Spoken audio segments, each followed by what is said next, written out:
Hey guys, I got a quick garden tip for you. Fall is the best time of year to be planting your perennials.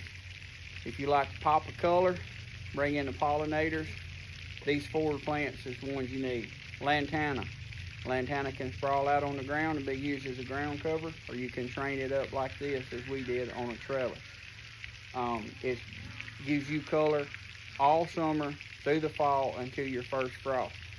Your second one that you need to be planting is Gara. Gara, the butterflies will flock to this.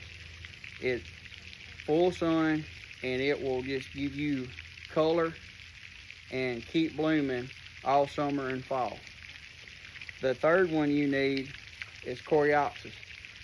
This will bring in tremendous amount of the bees, butterflies, and it gives you lots of color in your beds, around your garden, all summer and fall.